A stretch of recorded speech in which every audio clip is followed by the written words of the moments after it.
3 weeks ago now, had 6 town hall meetings throughout the district that I represent, and got a pretty good sense of what was on people's minds. One morning before one of my town hall meetings, I had breakfast with my daughters. I have a 7-year-old named Sophie and a 3-year-old named Tess. We were sitting at the breakfast table, and I told my 7-year-old Sophie, I said, "Sweetheart, I gotta go." And she said, "Why?" And I said, "Well, I gotta go meet with people." And she said, "Why?" And I said, "Well, I gotta go tell them what I've been working on and answer their questions." And she said, "Why?" And I said, "Remember, sweetheart, we live in a democracy." And I said, "Who's in charge of the democracy?" And she went, "The people." I said, "That's right." And I said, "So who do I have to go meet with?" And she went, "The people." And I said, "That's right." And then she said, "Wait a minute." I said, "What?" She said, "I'm a people." And I said, "That's true, you are a person." And she said, "So does that mean you work for me?" And I said, "Well, kind of."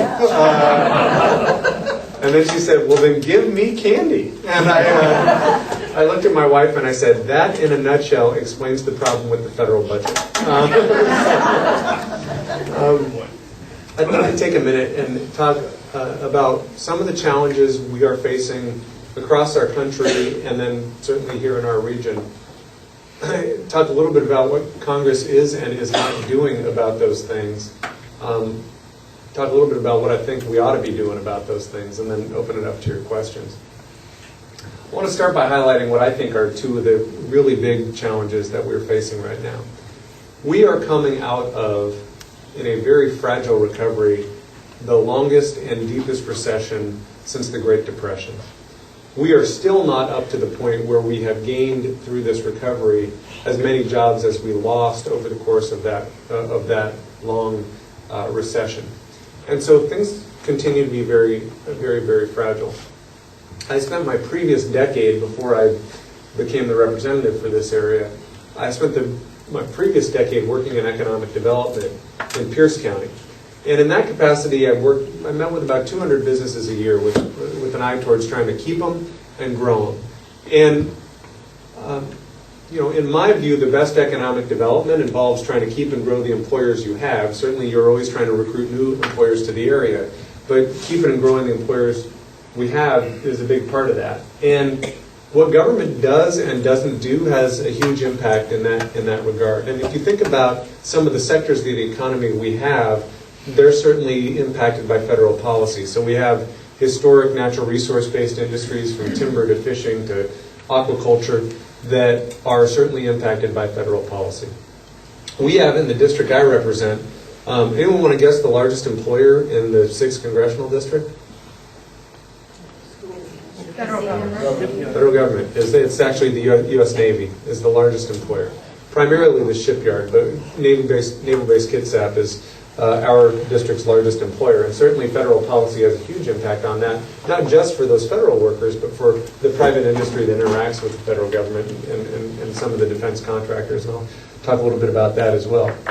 I'll mention one industry that's not necessarily a historic industry, but is a small industry that's starting to flourish throughout this district, and that's manufacturers with a specific focus on composite technologies.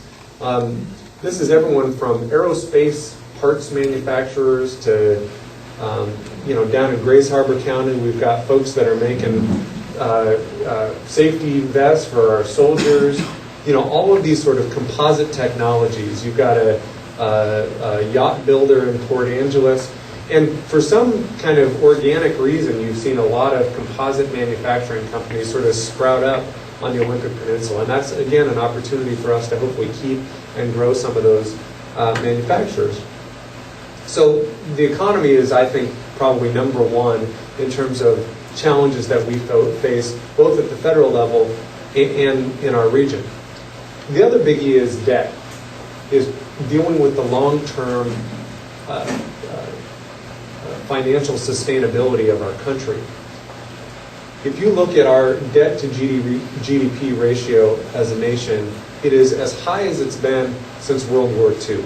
And that means that our kids and my kids and all of your kids and grandkids are are facing a deeper debt burden, so that every dollar, more and more of the dollars that they raise over their lifetime is going to have to go to paying off debt. And I believe that that's a problem that Congress ought to be working on. So what's Congress doing about this stuff? The short answer is not enough. In the nearly 7 months since I took office, Congress has passed a total of 13 laws, with not a single one doing anything with jobs. And I think that's embarrassing. I will tell you, it was very odd for me to be sworn in January, acknowledging that I was joining an organization that, according to a recent poll, and this is not a joke, according to a recent poll, is held in lower regard than head lice and colonoscopies, and just slightly above cockroaches. That's not a joke. It's actually, there was actually a poll that said that. But having been there for a little while, I can tell you I've got pretty good insight as to why it's held in such low regard. In that it's doing not enough of the stuff it ought to be doing and doing too much of the stuff it shouldn't be doing. So let me talk a little bit about that. Probably the biggest example of this, of Congress being off on the wrong track, is what's known as sequestration. How many of you have heard of sequestration? All right. So this is sort of across the board cuts that have happened, and this policy was put in effect before I got here, and the genesis of this was out of something called the Budget Control Act, which was an attempt to get Democrats and Republicans in the United States House and the United States Senate to actually work together to develop a plan for our long-term fiscal sustainability. And the idea was to put sequestration in as this poison pill to force them to come to some accommodation. And it was meant to be so unappealing and so non-strategic that Congress would be forced to act. And instead, Congress swallowed the poison pill, which in my view is completely irrational. I actually believe sequestration is a Latin word meaning dumb. Because it just makes no sense. Think about it from the standpoint of your own family, or for those of you who run a business, for your business.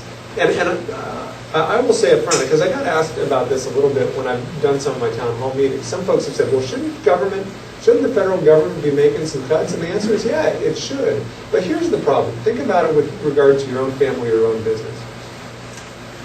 In your family, you've got a budget for things like your housing, whether that be your rent or your mortgage, and your food, and your utilities. And then you've got, some of the fun stuff, like, magazine subscriptions, and going out to the movies, and going out, for social time. When you face difficult financial troubles in your own family, you don't say, well, we're going to cut everything by the same percentage across the board. You wouldn't say everything's going to get a 12% cut. We're going to cut our mortgage payment by 12%, and we're going to cut our food budget by 12%. We're going to cut the movie-going budget by 12%. You wouldn't do that, because that's dumb, right? We don't do that. You would say, no, we're going to prioritize. We're going to keep the roof over our heads. We're going to make sure the kids get to eat, but maybe we're not going to go see the new Star Trek movie, and we're going to cancel our Sports Illustrated, but not our Mason County Journal, because they're in the room. You prioritize. Unfortunately, that is not the policy that Congress is undertaking through this sequestration. And let me give you a sense of how this takes effect. I mean, it affects public safety. And I visited with Commissioner Netherland earlier this evening, and we talked about some of the impacts in terms of the assistance provided to local governments to deal with crime issues. I met with Commissioner Jeffries earlier today and had a very similar conversation, impacted by sequestration. I was up in Kitsap County a few days back, and I met with a group of social service providers and got to hear, for example, that Kitsap County is reducing its outreach, its mental health outreach to senior citizens because of lost funding as part of sequestration. You probably read in the paper, what's probably got the most attention is the 5,000 naval workers who have gotten furloughed as a result of sequestration, and the 11,000 civilian DoD workers at Joint Base Lewis McChord who've gotten furloughed as a result of sequestration, which has a huge impact on our nation's readiness. It has an impact on our ability to deliver, whether it be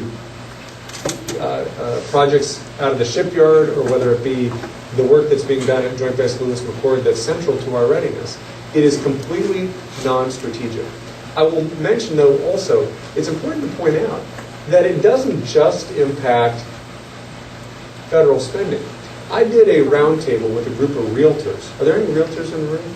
Okay, so in Tacoma, we did a roundtable with a group of 10 realtors around the table. I had 3 of the 10 tell me that they had had closings fall through as a result of uncertainty caused by sequestration, and particularly the furloughs, where they had workers, DOD workforce, that were going to close on a house, and the closing fell through as a result of this. So if you think about those ripple effects throughout our economy, and you know, go back to the first thing I said, we're in the midst of a very tenuous economic recovery.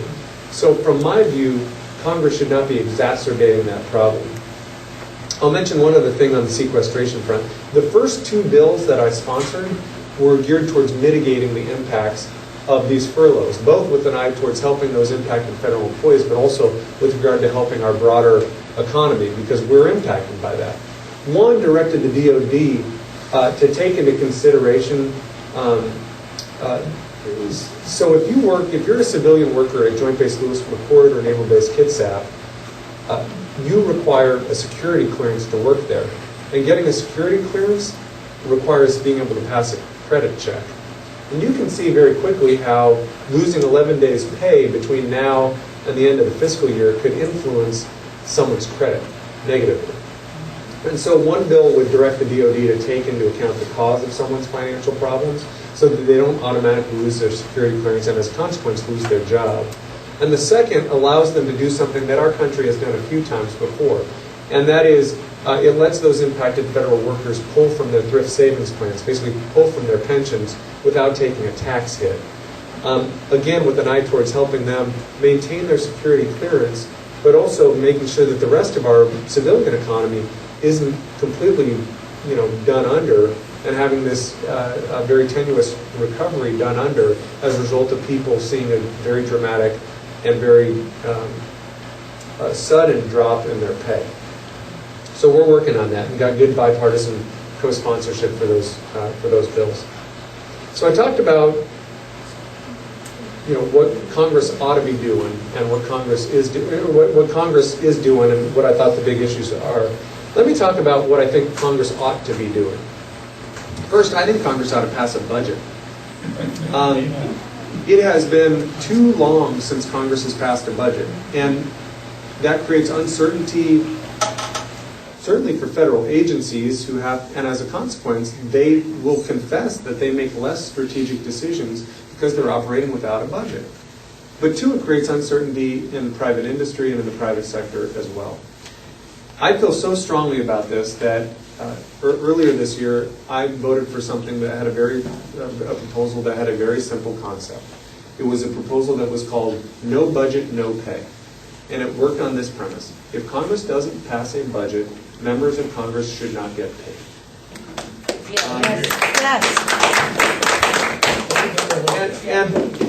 And I will tell you, part of the reason I was among a minority of Democrats who supported that proposal, but the reason I supported it was very simple. I have never in my professional life gotten paid for a job that did not get done. And neither should Congress.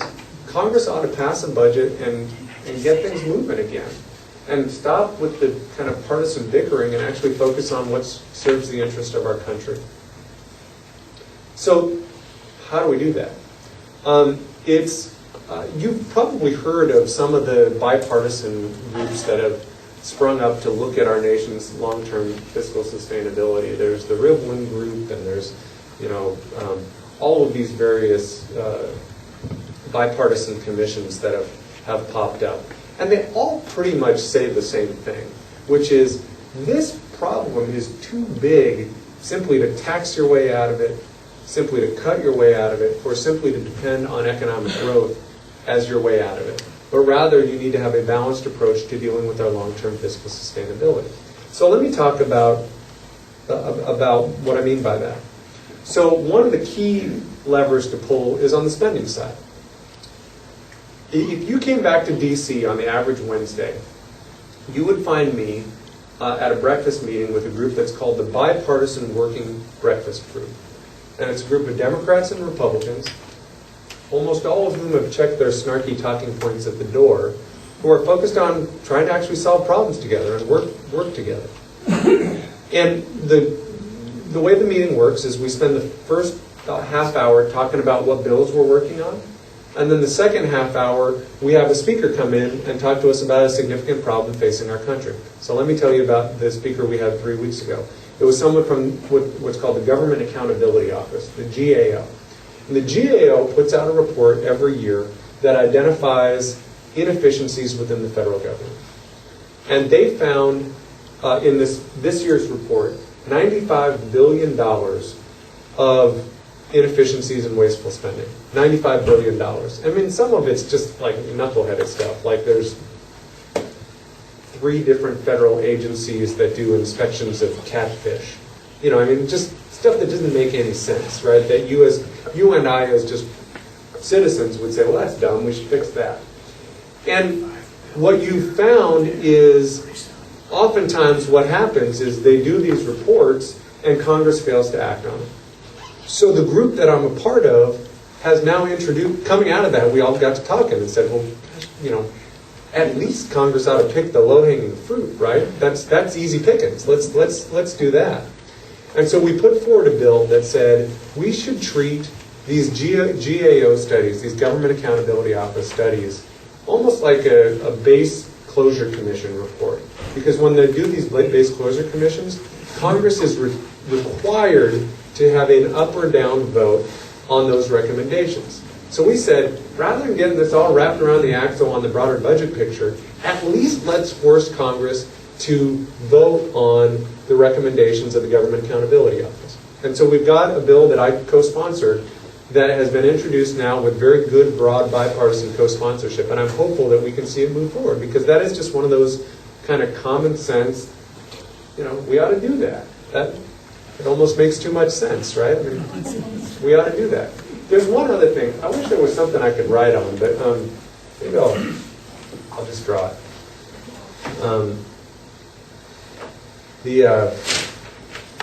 This works without a visual aid, but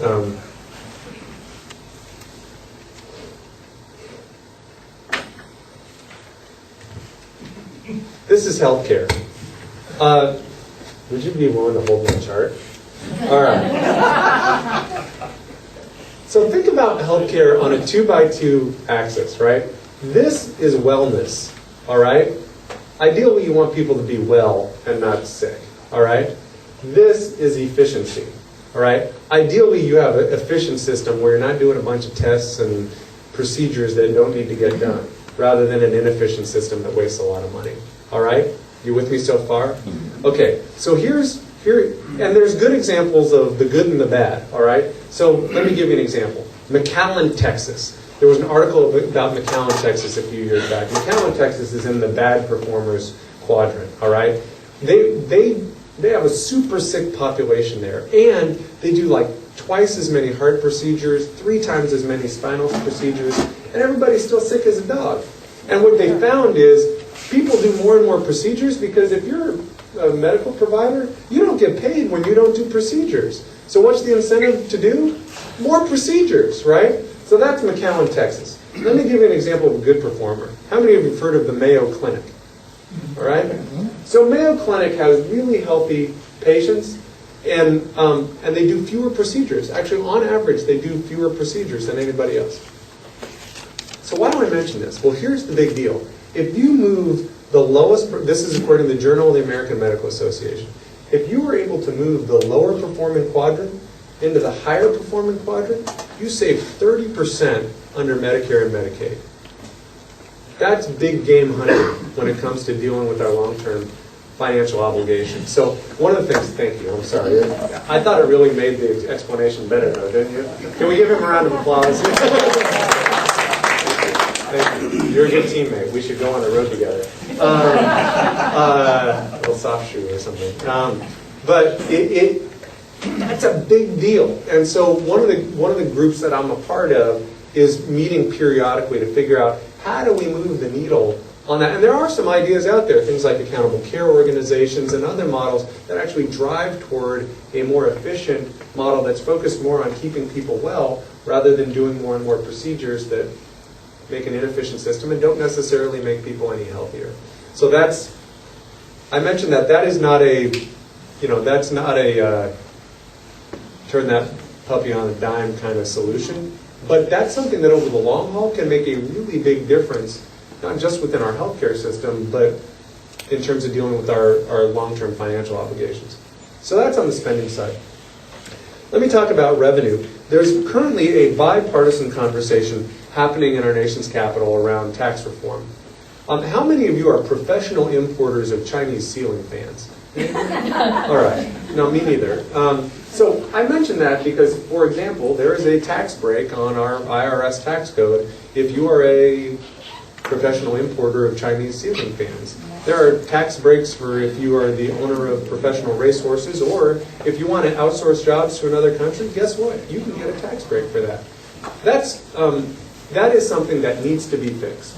In my view, we need a tax code that encourages people to invest in the United States of America. And that helps not just our long-term fiscal sustainability, but it helps our economic picture as well. And thankfully, right now, there is at least up to this point, a bipartisan conversation around tax reform happening. And I can talk more about that if you want. And actually, I'll say one more thing about it. The other big thing I mentioned, so there's tax reform, there's cuts in spending, but the big enchilada is we've got to get this economy cooking again. And one of the things that I'm concerned about is what the House is doing up to this point moves in the wrong direction. Under sequestration, and this isn't Derek Kilmer saying this is the Congressional Budget Office saying this. Under sequestration, in this calendar year, sequestration kills 750,000 jobs across our country. And not just public sector jobs, private sector jobs too. 750,000 jobs killed. In the House budget, the budget that passed out of the House, the so-called Paul Ryan budget, my concern about it is while it moves in a positive direction in terms of our long-term debt obligations, according to the Congressional Budget Office, it kills 2 million jobs next year. At a time when we have a very fragile economic recovery, I don't think that's the right approach. So let me tell you what I think a pro-growth strategy looks like. One is tax reform, having a simpler tax system so that if you're a regular small business here in Mason County, you don't have to hire expensive attorneys and accountants and the like just to figure out how to pay your taxes, right? Just to navigate all of these various loopholes in the tax code. So part of it is making it a simpler system, a more transparent system, and a system that encourages investment in the United States of America rather than investment overseas, a more competitive system. Because if you look at our tax code, particularly for small businesses, we've got some work to do on that front. That keeps cutting in and out. You want me to just talk loud? Well, just take the cord and light. Okay. That will work. I think the battery was dead on that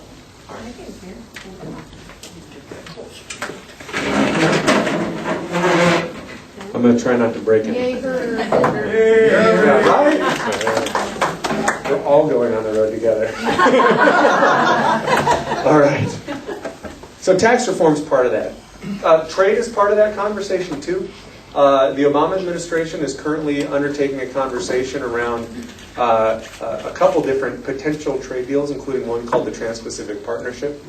We live in the most trade-dependent state in the nation. We do well when we can export our agricultural products and our airplanes and our software and our apples and our composite technologies. I have to tell you, we as members of Congress have not gotten to see the specifics of the Trans-Pacific Partnership or any other trade deal that's under negotiation.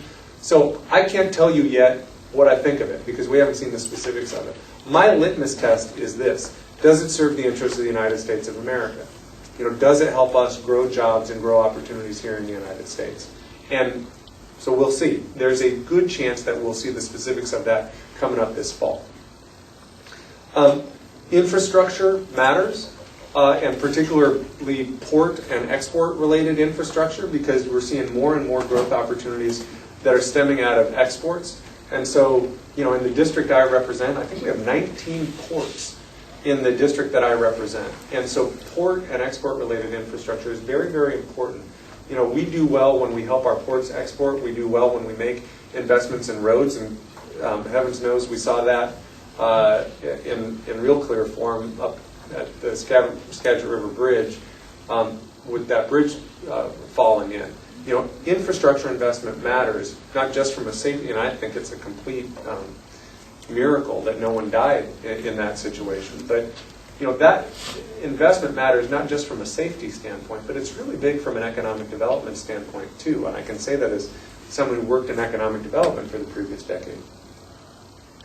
The other thing I'll mention is workforce. The number one factor that businesses use when making their location decisions is the availability of good skilled workers. Number one. And so, for example, let me give you an example why this is relevant. Right now, if Congress fails to act before the end of this month, the loan interest rate on student loans will double, going from 3.4% to 6.8%. Now, I look at education as the door to opportunity. And for a lot of families, including mine, my dad was a school teacher. If it hadn't been for financial aid and for student loans, I couldn't have gone to college. And I can tell you, it would have taken me a whole lot longer to pay off those student loans if they doubled the interest rate. And so I think this is something Congress has to act on.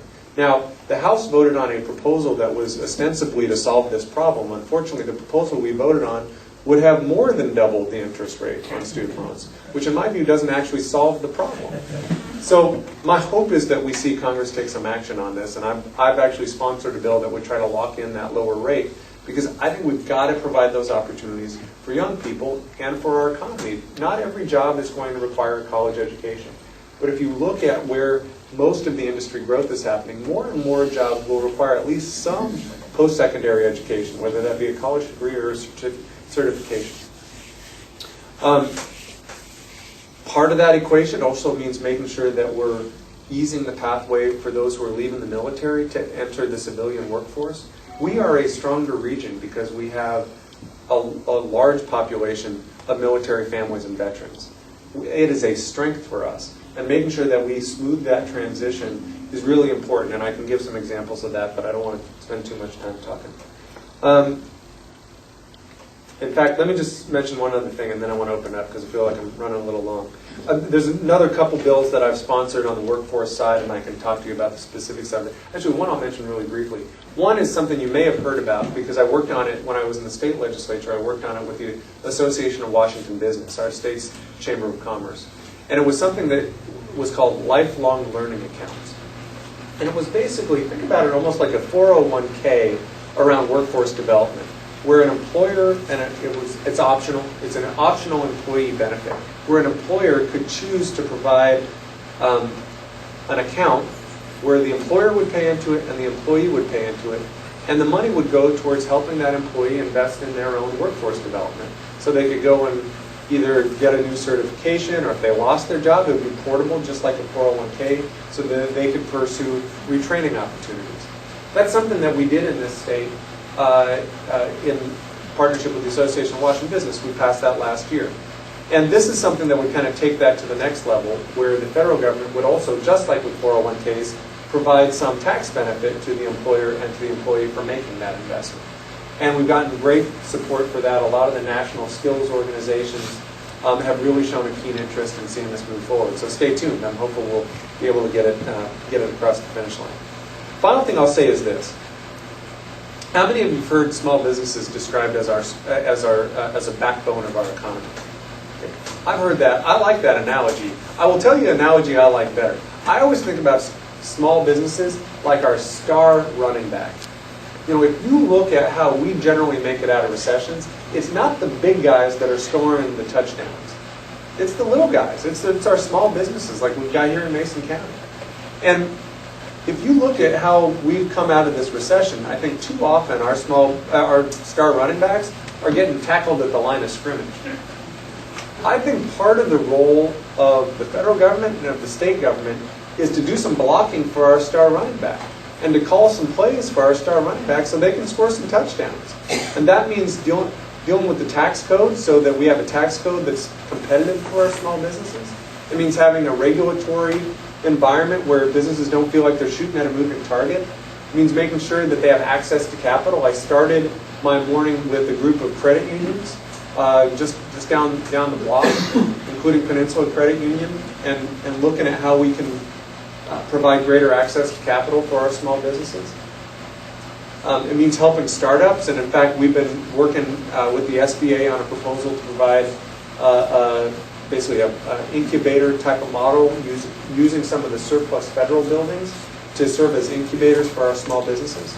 So I think we gotta be calling some plays for our small businesses, for our star running back. Let me end on this note. When I worked in economic development, honestly up until election day, the office where I worked had a sign up on the wall, and it said, "We are competing with everyone, everywhere, every day, forever."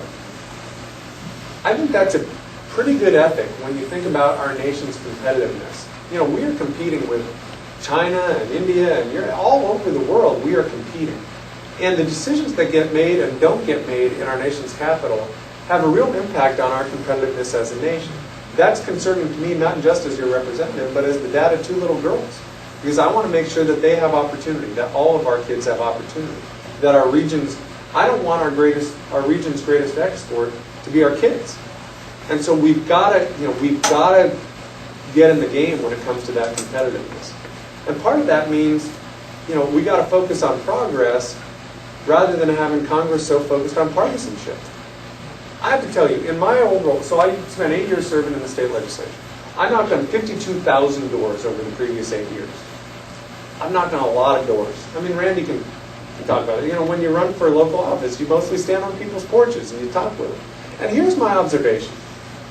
The vast majority of people I talk to actually do not care if we get more Democratic or more Republican or move more to the left or more to the right. They just want us to stop moving backwards and start moving forwards. And frankly, that's what I want too. And that's what I think we've got to have Congress start focusing on. How do we move this country forward? That's certainly my focus, and I'm very honored to work for you, and I'm very excited to answer your questions and hear what's on your minds. So thank you.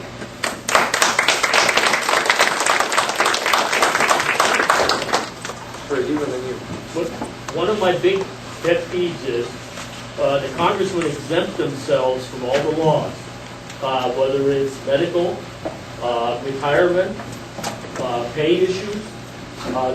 They're the elite group, and they can't feel, well, Social Security is part of retirement, but they can't feel what the common people feel because it doesn't apply to them. It's easy for them to pass the law. How do we get them to turn the clock back and force them to have all the same benefits as everybody else in the country?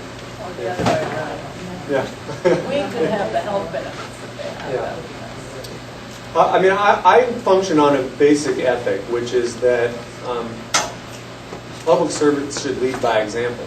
So it means that I don't think I should have any different set of circumstances in terms of pay and benefits than other folks. I'll give you an example. When I was in the legislature and state employees got a pay cut, I cut my own pay. I mean, I voluntarily cut my own pay. We've had federal workers have had a pay freeze for 3.5 years now, and yeah, 4 years. Now it's 4 years. As of now it's 4 years. And one of the first things I did when I got to Congress was sent a letter to our HR department saying, freeze my pay. Because I think our public servants shouldn't function by a different set of rules. I will mention one thing, and there's a fair amount of information out about this. Under the Affordable Care Act, as it gets implemented, Congress will be required to, just like every other employer, members of Congress and their offices will participate in the state exchanges. And which is not to say that there aren't some members who wish that wasn't the case, but that is the case.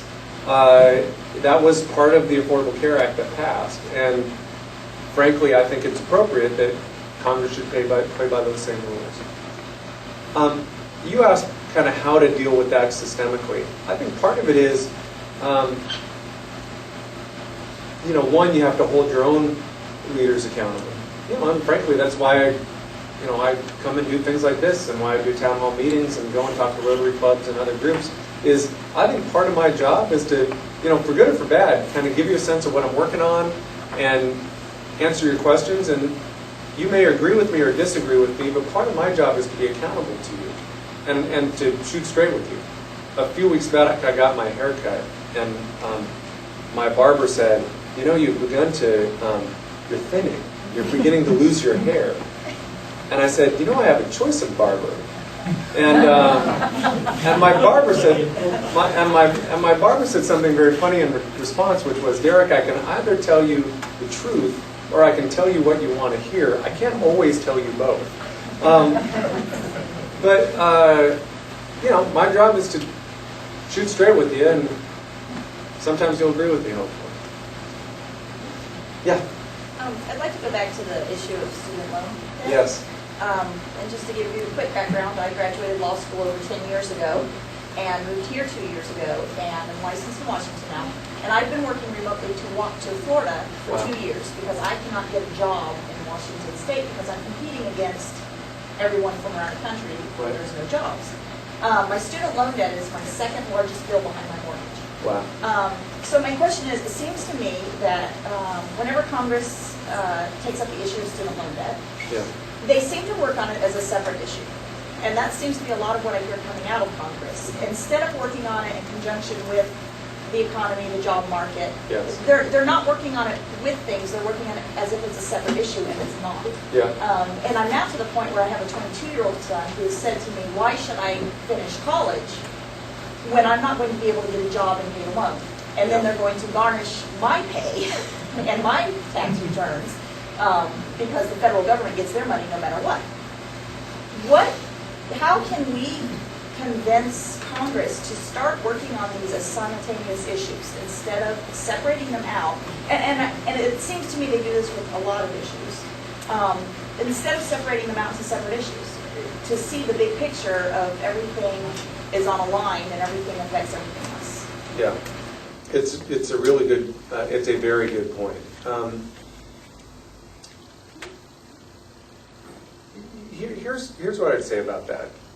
There's kind of a couple separate conversations here. One is, as you appropriately point out, student loan debt doesn't just sit out there on an island. It's attached to a lot of other things. So if you just click out one space, it deals with broadly financial aid, right? So it would not be a problem if you were changing student loan policy if, for example, you were doing something in other parts of financial aid. Part of my concern is right now, if you look at what's come out of the House, is a proposal that would jack up the interest rate on student loans, and a proposal and a budget that would cut the bejeebers out of Pell Grants. So that's all sorts of bad, right? That is, so that's part of the problem. And then you click one more step out and you start to figure out how our investment in education interacts with the broader economy. So let me talk a little bit about that. I've got a lot of thoughts on this, so I'm going to try to make them cogent. I think part of the discussion has to be around what are we buying, we as taxpayers. What are we buying when we make investments in higher education institutions and in financial aid? What are we buying? And what I mean by that is, look at the state level. Historically, at the state level, the way the state funded higher education is it would appropriate dollars to the colleges and universities and then sort of pray for outcomes, right? Which is not a particularly good way of making public policy. A few years back, the state made a couple changes in that regard. One is it provided, so the state would basically provide funding to the colleges and universities and then say, now go educate people. Part of the problem with that is it's a lot more expensive for a college or university to educate someone in nursing or engineering or computer science or some of those expensive degrees that our economy is going to need more of in the future. And it's a lot cheaper for our colleges and universities to educate people in social sciences and political science or sociology or philosophy or literature or what have you. And this is not meant to diss on any of those degrees. But the issue is, if you look at where our economy is heading, we're going to need more and more computer science, engineering, and healthcare degrees, and yet the colleges and universities have a disincentive to provide those degrees. So our state did two things. One is it said, we're actually going to provide a differentiated subsidy to the colleges and universities to produce high degrees that are in high demand by employers. And that's trying to get at in part at the issue that you're talking about, which is how do we think about how our higher education institutions interact with private industry? And the second thing that our state did is that we set up performance contracts where we literally said that the state is going to contract with our universities and have a very explicit conversation around what we all as taxpayers want to buy. I think that makes a lot of sense. I think we need to do better at that. At the federal level, that means also having a conversation around, more and more jobs are going to require degrees in science, technology, engineering, and math. It's often referred to as STEM education. STEM education matters because science and technology is responsible for about 55% of our GDP growth, of our economic growth as a nation. And that's why you see, China really doubling down in this area. I mean, China in the last decade has gone from 1 million students in their institutions of higher education to 5 million. And most of that growth has been in science, technology, engineering, and math. They also have 200,000 students studying abroad. So, we are in a competition here, and I'm worried that we're going to be left behind and that our kids are going to get left behind. And so part of it means having the federal government step up and say, what do we want to buy? And I don't think that the federal government should dictate to school districts or to colleges or universities specifically how you go do that. In my view, the federal government should be very big on the what and let states and localities figure out the how. But it can provide incentive funding and things like that to try to steer things in the direction that our economy needs, so we don't have folks who are getting educated in things where there's a glut of people with those kind of degrees, and yet we have a dearth in some areas, and our employers are saying we got to go recruit workers from overseas. So we got to get that right, and I think federal policy can have a big impact on that. Yes, sir. First, thank you, Congressman, for coming and talking to us like you did. I have two political issues that I feel very strongly about. First, when you took your seat in Congress, you took an oath to protect and defend the Constitution. Yes. All elected officials do that. We have a number of individuals now that are violating that oath, in my opinion. Like Obama, Feinstein, and Reid, Schumer, and they're attacking the Constitution, namely the Second Amendment. The Second Amendment is put in there to guarantee the right to keep and bear arms. And I'd like to ask you to please not support any anti-gun legislation. The stuff they proposed was against the average citizen and not against criminals. Support stuff that's against criminals. Could you do that, please? Second issue is, I know you love this country. We're a sovereign nation. We have approximately 11 million people in here now that have violated our sovereignty and broken the law. Please do not support any measure that grants them citizenship. Thank you. Thank you. So let me touch on both of those.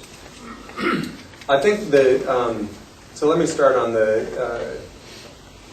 the first issue you raised, and that is gun policy and what's going to happen with that. My sense is there's a very steep hill and a very heavy stone to see anything move forward on that front. I will tell you it is to some degree why people are frustrated with Congress, is that there are some common sense things that ought to happen that aren't happening. I mean, I have reached out to every major law enforcement officer in the district I represent. And certainly every sheriff and most of the police chiefs. And you hear a pretty consistent theme. One is that we need to do a better job of enforcing the laws that are on the books right now. Now here's the problem. Right now at the federal level, there's one primary agency that's tasked with enforcing current law. unfortunately, they've been without a director that's been approved by Congress for 6 years. They have fewer enforcement agents now than they had in 40 years. And so, you know, regardless of where folks are on this issue, you hear a consistent theme of we should do a better job enforcing current laws, and Congress has kind of dropped the ball on that. You know, I am a supporter of the Second Amendment. I grew up in a family that feels very strongly about that and believe in the rights of whether it be a hunter or a collector or someone who just wants to protect their home. At the same time, I mean, I think many of us saw these tragedies that happen, not just the ones that are high profile, but tragedies that happen around our country every day when folks break the law, and have outrage about that. I believe we should protect the rights of responsible gun owners. At the same time, I also believe that it does not make sense for someone who's a felon or someone who's dangerously mentally ill to be able to acquire a weapon. And so, from my standpoint, it does make sense to provide some requirement for a background check, so someone who is dangerously mentally ill or who is a felon to not be able to acquire a weapon. And I do not believe that violates my right as a responsible gun owner or the rights of other responsible gun owners. And I say that in part because my reaction to the tragedies you've seen around the country was much less as a policymaker and much more as a dad of 2 little girls. You know, when I drop my kids off at school, I don't want them fearful for their safety. You know, you want your kids filled with hope and excitement about the day ahead, not concerned about whether they're going to be safe. And so I think that has to be part of the conversation. I think, frankly, mental health needs to be part of the conversation. And listen, I have had so many conversations in my very brief tenure in office where you get a very strong sense that the federal government's moving in the wrong direction when it comes to providing adequate services for mental health. So, you know, what, if any of these things is going to move forward in the Congress? I don't know, but I'm just giving you my sense of the lay of the land. Now, the other issue you mentioned was immigration reform. There is, at least to this point, still a bipartisan conversation happening in our nation's capital about immigration reform. And it's consistent of there's a few big ingredients in the soup. And I'll talk about each of those ingredients. And you may agree or disagree with some of them, but I'll just kind of give you the lay of the land. One is a very strong belief that we need to bolster border security, both at the southern border, not just at the southern and northern border, but also at our ports, so that we know what's coming in, what and who is coming in and out of our country. Just from a safety standpoint, a homeland security standpoint, that's important. And that's part of the conversation both at the House and at the Senate level. And not just from a staffing level, but from a significant impact in technologies to help secure our borders. Second, right now you have a problem where we've seen created an unlevel playing field, where employers who are playing by the rules are disadvantaged because their competitors are hiring people who are in our country illegal. And that's not right, and that's not fair to those employers that are playing by the rules. And so part of the conversation you see is a keen effort to improve the system of legal immigration so that our employers that depend on immigrant labor are able to follow the rules in a more reasoned way. And two, a much better job of enforcement, probably through the E-Verify system, to ensure that when an employer employs somebody, it's someone who's in our country legally. I'll mention one other thing on the employment front. Some of you followed the issue around the hiring of high-tech workers. How many of you heard of H-1B visas? All right. So groups like Microsoft are calling for more H-1B visas, saying we can't find enough tech workers here in the United States, so we're looking overseas.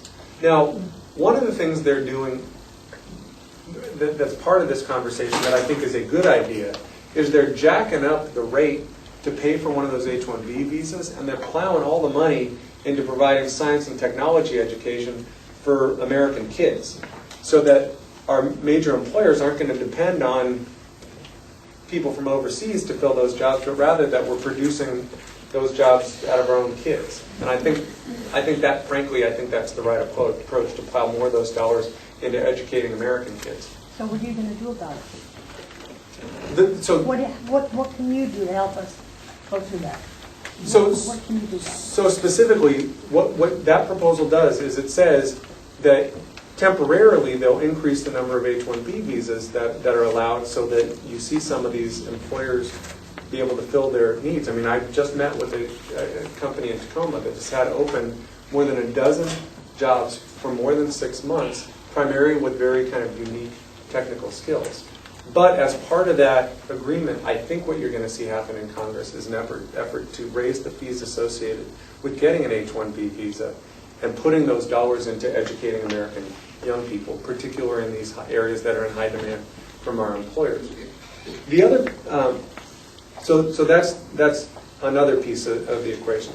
Now, the third and most controversial piece is the piece that you talked about, is what do you do with the 11.5 million people who are currently in our country illegally?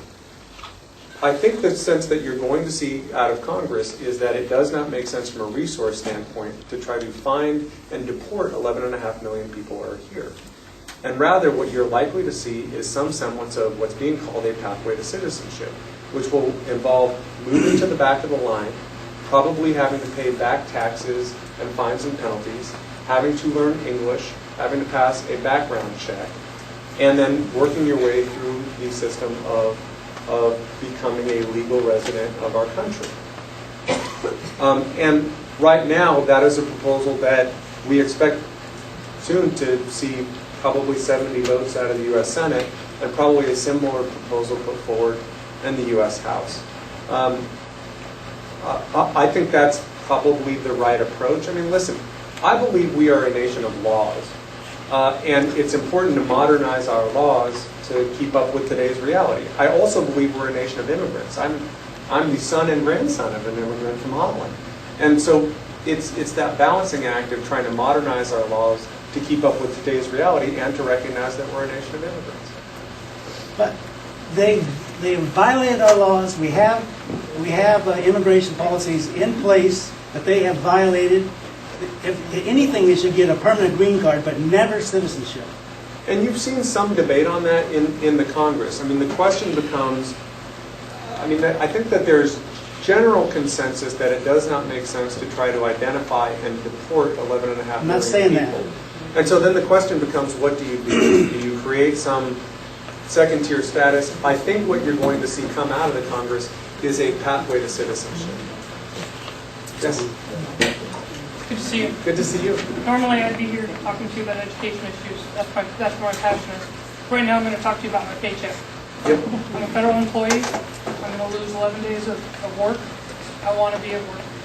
I'm also going to lose 10 hours of earned leave because of that. So my cost of the sequestration will be approximately $3,234, crammed into a 3-month period, starting in 2 weeks. You maybe know a little bit about my family. My youngest just graduated from high school, goes South Kitsap. Congratulations. Thank you. And he's off to college. This bites.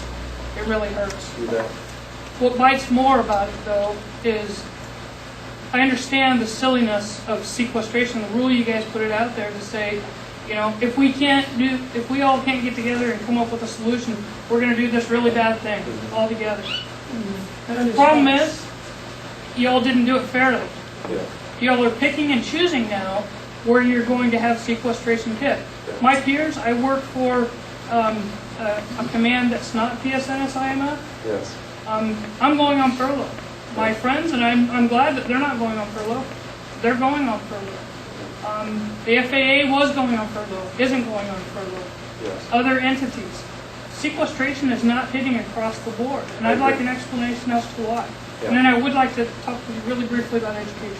Sure. And I don't know if you were here for my earlier comments about the policy of sequestration and why I think it's very, very bad policy. I've spoken now a few times on the floor of the Congress, just trying to lay out exactly how non-strategic this is, and highlighted most recently. I did this last week. I gave a speech talking about the impacts just within the DoD space, right, where you've seen folks be issued furloughs that has a a severe impact on their family budgets, and that has a severe impact on our region's economy. You've seen cuts in training, which affects readiness. You've seen all of these cuts, and they really don't make a lick of sense. I mean, and particularly I will point out, and many of us in the Washington delegation have been highlighting the fact that the Navy said that they could take the sequestration cuts without the issuance of furloughs I heard at the all. Secretary say that. And the Secretary of Defense said, no, everybody's going to be treated equally, and then several weeks later began to start exempting some types of workers, which I think sort of violates that sense of either we're all in it together or not. And I'll mention one other thing about how non-strategic this is.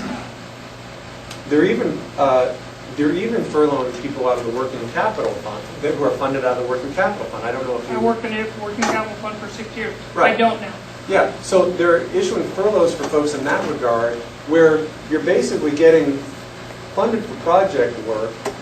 We all as taxpayers aren't saving money when we furlough those workers, and in fact, they're probably going to have to pay overtime to those workers just to get done what they're committed to getting done. So it is truly non-strategic. I mean, And by the way, about half the people in my command, I want to be really careful Yeah. because I'm an employee too. Sure. About half the people in my command are paid through the Navy Working Capital Fund. Yeah. It makes no sense. It makes zero sense. And so part of my job has been to, both in terms of our outreach to the Department of Defense and publicly. I mean, you could click on the C-SPAN website and see the speech I gave on the floor this last week, talking about just how stupid this is. It's very hard for me to defend a policy that I completely disagree with. Like, I can't defend it to you and say, well, here's why this makes sense. Catherine, it doesn't make sense. I mean, it makes no sense for us as taxpayers. It makes no sense for DoD employees. Now, part of the problem is, as I see it, is you've got a good chunk of folks in our nation's capital who will, if you push them, admit that it doesn't make sense as policy, but are not willing to come to the table and start negotiating a replacement to sequestration. I mean, the Senate has passed a budget. The House has passed a budget. What traditionally happens then, I mean, for those of you who remember the Schoolhouse Rock's I'm Just a Bill song, is it then goes to conference committee. Unfortunately, and this is not a partisan statement, this is just a statement of fact, the Republican leadership in the U.S. House has refused to appoint conferees to a conference committee. Well, how do you negotiate a budget compromise when they won't appoint negotiators? I mean, how do you actually move forward? So I find that you are right to be frustrated. It is frustrating because it's very misguided. It's very misguided policy. The other thing I would say is this. I mean, I can tell you the stated rationale by the Department of Defense, with regard to providing some exemptions for the shipyard. And it's largely because they're dealing with, nuclear submarines and carriers. And so the Defense Department said that this is exceptional within the DoD workforce. That was the Secretary's rationale. Now, I think it's bad policy to have sequestration. I think it's bad policy to have these furloughs. And I think it's bad to kind of pick winners and losers. Now the question becomes, what do we do about it? One, I believe that this should be dealt with in a broad. From my view, we need a big, bold, bipartisan, balanced budget. Period. I mean, I think that's how we ought to deal with this. Now here's the question, and here's a little bit of the struggle for me, and I invite you to kind of put yourself in my shoes here. So, there is some temptation to play whack-a-mole. Remember whack-a-mole from Chuck E. Cheese's? Right? Where when you know there's a problem, and you can whack that problem to try to fix that problem. So, for example, when the FAA said we're going to start closing down towers, and we're going to have very long lines at the airports, and we're going to disrupt commerce and airline travel, do we or do we not whack that mole?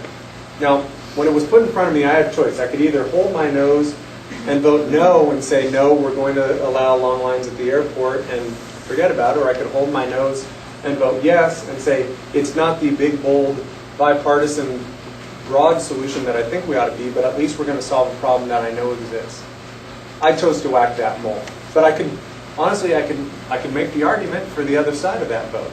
Because in my view, the broader solution needs to be a big, bold, bipartisan and balanced budget. So I'm told I get one more question, and then they're giving me the hook. So I'm happy to hang out, though, and I'll Okay, I'll talk to answer. you about education. Yeah, sir, in the back.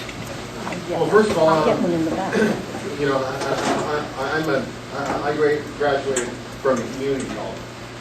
And, you know, I'd like to see more funding there, which results in jobs. My son is working in Safe Boats right now, thanks to West Sound Tech and the high school club. And Safe Boats is selling boats out of the country, which, you know, helps improve our balance of trade.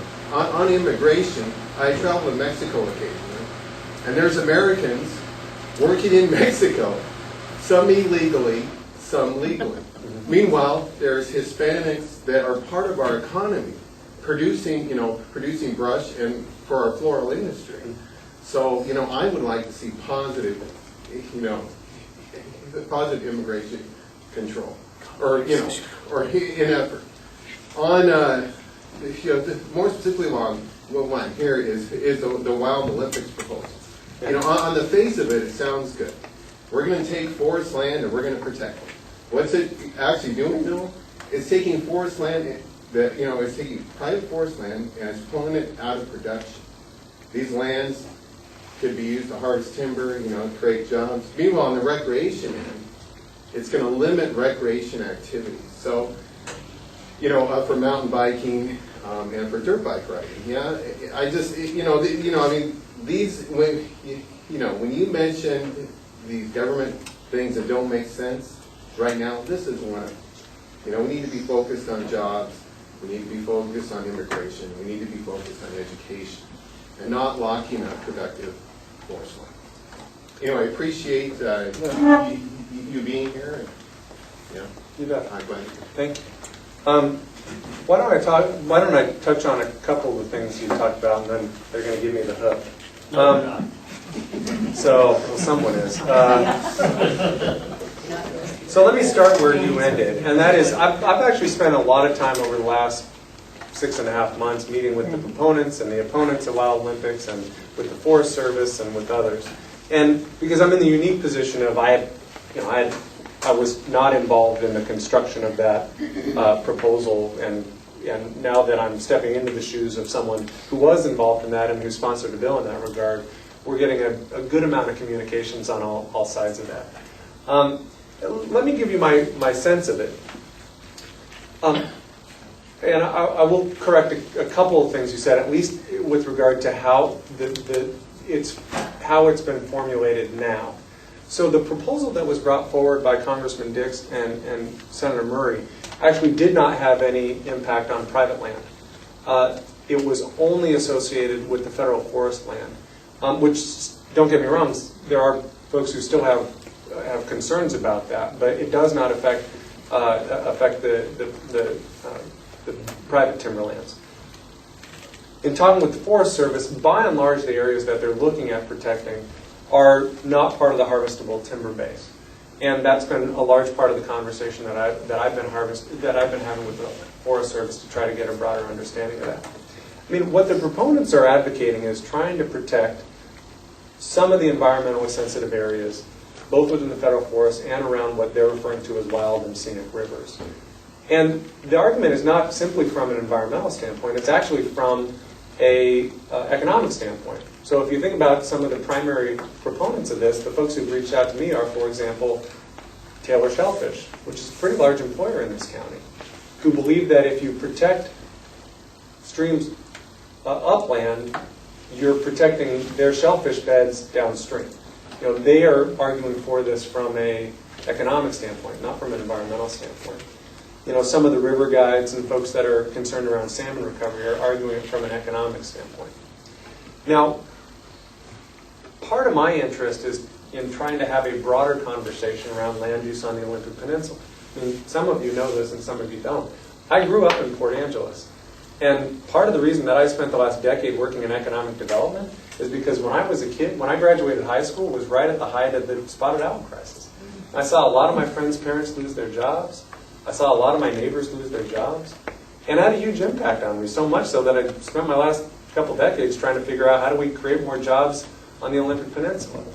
And so part of my interest is in having a broader conversation on the Olympic Peninsula around land use policy. Even when I sit down with the strongest environmentalists, there's agreement that there's some level of timber harvest that's not just good from an economic standpoint, but that's also good from an environmental standpoint, because when you do ecological thinning, and when you do habitat restoration, and when you actually increase some of the harvest levels in the federal forests, there is some level that is actually good not just economically, but also environmentally.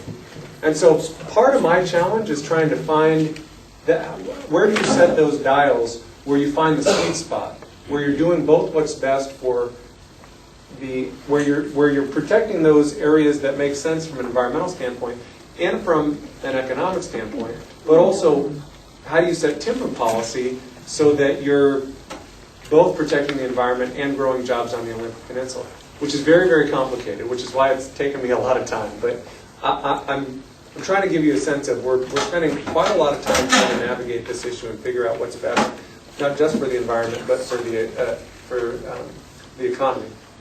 The final thing I'll say is this. You mentioned your son works at Safe Boats. Is that right? Yes. Okay. So it's almost like you were a plant, even though you weren't a plant. Safe Boats was the first company I visited as part of what we're calling Kilmer at Your Company events, which I think is very catchy. I spent the last decade working in economic development, where I sat down with about 200 businesses a year with an eye towards figuring out how we can help them stay and grow here. And Safe Boats was the very first company that I met with, where we met with their management team, and I got a tour of the facility, and then I met with their workers. We sat and we had lunch together, and I talked about, everything from immigration policy to, what's cooking with Naval and Coast Guard procurement, which is very relevant to that business. We've done, this morning, I was out at the credit union doing a Kilmer at Your Company event. And the reason I mention this is, if you are involved in a company, or if you know of companies that you think I ought to be visiting with here in Mason County or throughout the 6th Congressional District, I certainly invite those invitations. Because to me, I come back, I'll end where I started, which is we have got to get this economy cooking again. We have got to get Congress, and I as your representative, I'm very, very focused on how we move the economy forward.